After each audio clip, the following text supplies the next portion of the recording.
Hello, and welcome to another episode of the Fatherhood HQ Podcast. This is episode 13, and this is the last episode of the first season of this podcast. Wow. So we've been through 13 episodes already, 12 episodes already. And for everyone who stuck around with us this last couple of months, from the bottom of my heart, I say thank you for giving me eye time and ear time to hear what I have to say, to hear what my guests have to say. I say thank you. I don't take it for granted that you've given us your hours, your minutes, and we hope that somewhere along our numerous ramblings that we'll be able to give you, even if it is just one piece of valuable content that has changed your life. And if it hasn't, we promise to do better going forward.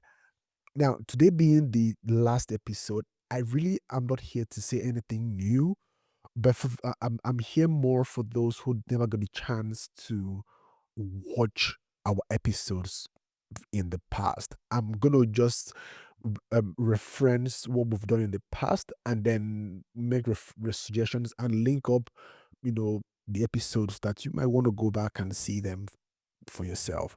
Now, the first episode we had spoke about the dilemmas of the third culture kid. And if you don't know what a third culture kid is, a third culture kid is a child or a person who's being raised in a culture that is different from the culture in which his or her parents were raised. For example, I'm raising kids on the continent of Europe, and my wife and I were raised in Nigeria. So my kids are effectively third culture kids. And their life is peculiar in the sense that the things that myself and his and their mom thought as normal to them is non-existent. They are being raised in cultures speaking different languages from what we spoke when we grew up, and it's a very unique place to be in life. So I had my pastor Lauren come on board and shed light on that. And then if you're a father or a mother watching this and then you're raising third culture kids, I would happily recommend it to you. And to make it easy for you, I'm going to link it up here for you so you could go see it at your own time. Then the next episode, we spoke about navigating tragedy in fatherhood. A gentleman by the name of Nick came on the podcast and then he shared his journey and on how his wife and himself had to endure two, not one, two miscarriages, and how his faith in God was able to lead him through that season of life. And now he's a father. And then also the attendant challenges that come with the complications of having survived two miscarriages. And then if you haven't seen that episode, I'm going to link it here for you as well. On the third episode, we also had a gentleman, a friend of mine from Australia. By the way, Lauren and Nick are both Americans, but on the third episode, we featured an Australian who is a missionary in France, but he came to our city for some work, and then himself also spoke about the challenges of being a new father. At the time of having that conversation, he had been a father for about 3 months, and then he was navigating the murky waters of balancing his role as a husband and a new father while still being able to do his missionary work. And it was a really, really powerful conversation. And if you haven't seen that episode, I'll link it here for you as well. Now, for episode 4, we spoke about fatherhood in the face of abuse. Usually, when people talk about domestic violence and abuse generally in marriages, the perpetrator of the abuse is usually the man, or at least the ones we hear about. But on this episode, I had a gentleman by the name of Vincenzo come by and then speak about the challenges of surviving a marriage that was, for the most part, abusive and having to make the choice to leave, not because he couldn't have endured any further, but because he found out that the abuse was also affecting the child in the marriage as well.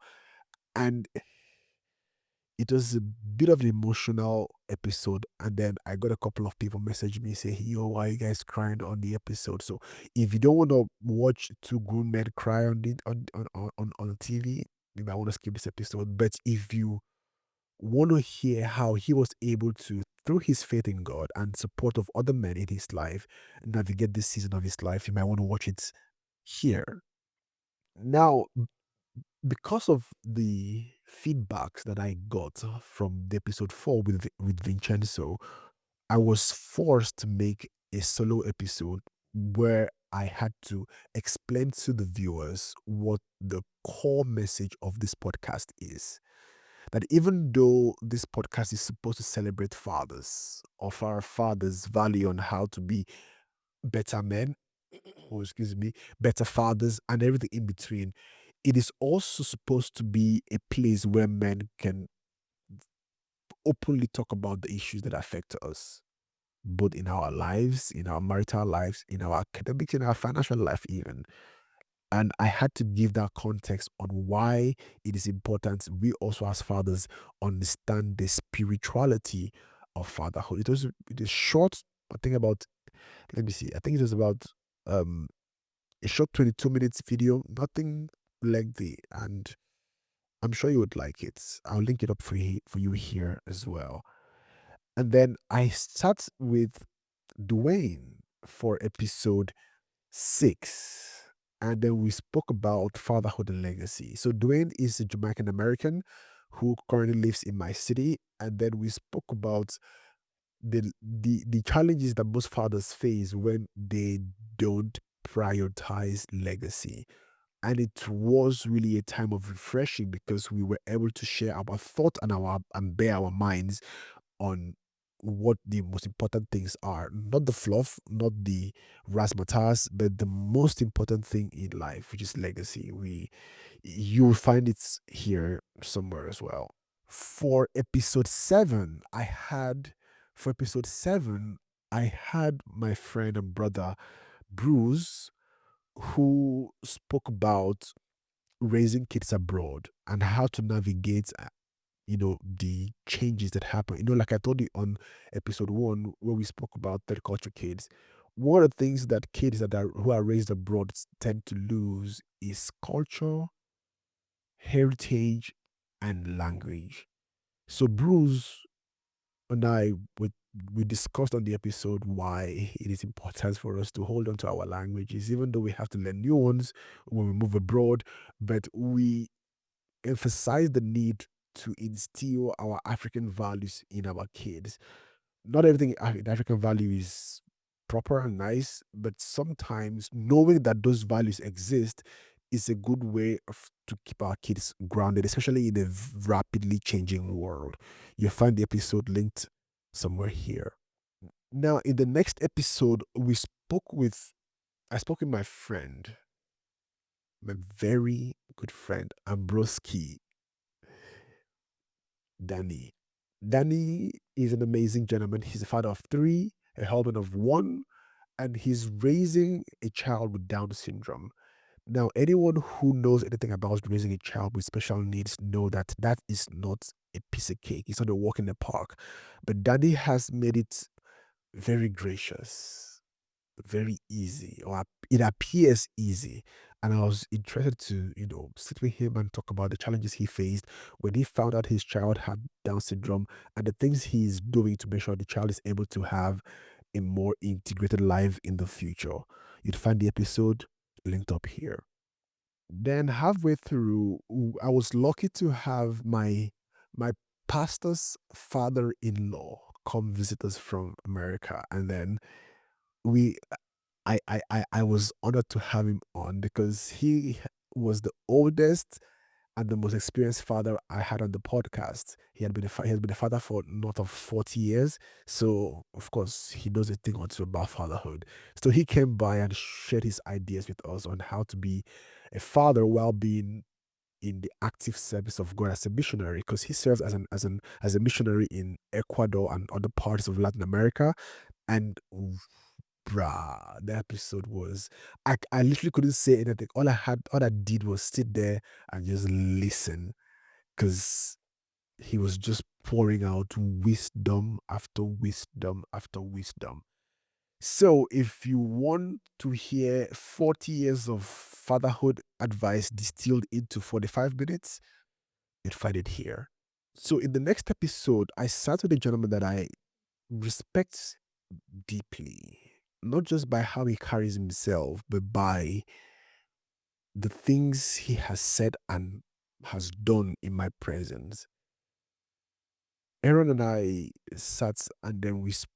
Aaron, who, by the way, he's going to be great grandfather very soon, um, shared with me how to raise resilient kids. We live in a very soft world. It is incumbent on fathers nowadays to raise very resilient kids.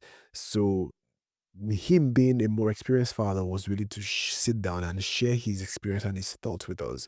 And if you want to see that episode, you'd find it here as well. In the episode following that, I did a solo episode to piggyback on what Aaron and I discussed about raising emotionally strong kids. Because unfortunately, we live in a world that is eagerly offended. Every other thing is offensive. Everything you do, everything you say, or everything you wear can be of offense to the next person. And it's incumbent that on, and it's important for us as fathers and parents generally to prepare our children for the world that they are going into. And one of the things we need to arm them with is fortitude. And that's what I discussed on that episode. And I will strongly recommend that you check it out. You find it here as well. Now, in the penultimate episode before this episode you're watching, was the last episode, I sat with someone who isn't the father yet, but he's a son. Because we realized that being a father or fatherhood generally, when it is discussed in the context of men who are fathers with other men who are fathers as well.